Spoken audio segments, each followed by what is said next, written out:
സഹൃദയ ഭക്ഷണ വിശ്വാസികളെ, ഇതാ ഒരിക്കൽ കൂടി ഈദ്. നിങ്ങൾക്ക് എന്റെ വക ആശംസകളും. ഈദായാലെന്ത്, ഇന്ദ്രേട്ടന്റെ പാല് കാച്ചലായാലെന്ത്, ഒരു തികഞ്ഞ വിമർശകന് ഒതുങ്ങി നിൽക്കാനാകില്ല, ഓഫ് എടുക്കാനാകില്ല.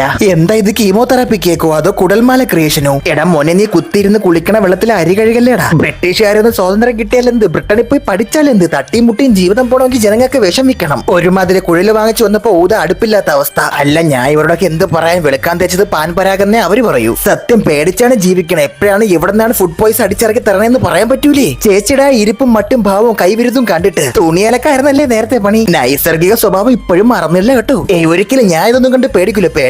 പേടിച്ച ദുഃഖം പോസ്റ്റ്മാൻ കൊണ്ടുവരുന്നാണ് പറയണ. ഒരു രാജ്യത്ത് ഒറ്റ ചേർന്ന് ഓംലറ്റ് അടിയും കരണത്തടിയും വയറ്റത്തടിയും ഒരുമിച്ച് കൊടുക്കുന്ന ഒരു ജനവിഭാഗം എതിർത്ത് നിന്ന് നിർത്തലാക്കാൻ പറ്റുന്ന ഒരു കാര്യമാണോ ഇതൊക്കെ? അവകാശവാദങ്ങളും കൾച്ചറൽ കാരണങ്ങളും പാവപ്പെട്ടവന്റെ പ്രിവിലേജും അവർ ഉപയോഗിച്ചു കഴിഞ്ഞാൽ എതിർത്തവന്റെ അണ്ടം കാഞ്ഞ ആപ്പീസ് പൂട്ടുമല്ലാതെ ഇതിനൊക്കെ ഒരു തീരുമാനം ഒരു കാലത്തും ഉണ്ടാകൂല. ഇനി ഒറ്റ കാര്യം ചെയ്യാം, മദ്യം പാനിക്കുന്നത് അപകടമെന്ന് എഴുതുന്നത് പോലെ എരിവോടെ ഭക്ഷണം ആമാശയ വിപത്തിനെന്ന്. അപ്പൊ ശരി, പരന്തു സങ്കല്പ ലോകത്ത് ഇതൊക്കെ നടക്കും.